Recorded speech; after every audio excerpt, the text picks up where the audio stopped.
السلام علیکم۔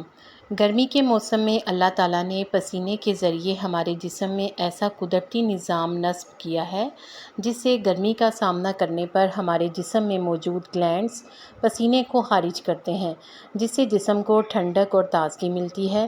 پسینے کا آنا صحت کے لیے بہتر ہوتا ہے، مگر ہر چیز کا توازن میں ہونا ہی بہتر ہوتا ہے۔ اگر کسی بھی چیز کا توازن کسی وجہ سے بگڑ جائے تو یہ صحت کے لیے مضر بھی ہو سکتا ہے۔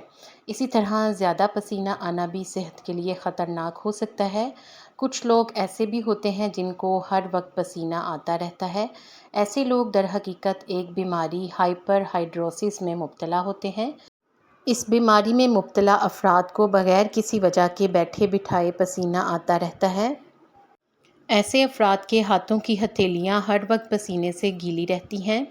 اس بیماری میں مبتلا بچوں کے اسکول کی کاپیوں کے صفحات پسینے سے بھیگے رہتے ہیں۔ اس بیماری سے متاثرہ مریض کو صرف گرمی کے موسم میں ہی پسینہ نہیں آتا بلکہ سخت سردی میں بھی پسینہ آتا ہے۔ یہ بیماری موروثی بھی ہو سکتی ہے۔ خواتین میں یہ بیماری مینوپاز یا تھائرائیڈ گلینڈز کی خرابی کی وجہ سے ہوتی ہے۔ اس کے علاوہ دل کی بیماری، کینسر کے مریض، پھیپھڑوں کی بیماری میں مبتلا افراد میں بھی اس بیماری کی علامات ہو سکتی ہیں۔ اس بیماری کے مریضوں کو ہاتھوں کی ہتھیلیوں پر، پاؤں کے نیچے والی جگہ پر، بغلوں میں، چہرے پر اور سر پر اتنا شدید پسینہ آتا ہے کہ انسان بالکل گیلا ہو جاتا ہے۔ اس بیماری کا آغاز بچپن سے ہی ہو جاتا ہے اور اس کی علامات ظاہر ہونا شروع ہو جاتی ہیں۔ ایسے مریض موروثی طور پر اس مرض میں مبتلا ہوتے ہیں۔ اس بیماری کا علاج کرنے کے لیے جنرل فزیشین سے رجوع کرنا چاہیے، جو علامات کی بنیاد پر اس بیماری کا علاج کر سکتے ہیں۔ اس کے علاوہ کچھ گھریلو ٹوٹکے بھی اس بیماری کے علاج کے لیے استعمال کیے جا سکتے ہیں، جیسے کہ پسینہ روکنے والے اسپرے کا بار بار استعمال کیا جائے، روزانہ نہایا جائے تاکہ پسینے کی نمی کی وجہ سے جلد پر بیکٹیریا پیدا نہ ہو سکیں، زیر جامہ اور موزے روزانہ کی بنیاد پر تبدیل کیے جائیں۔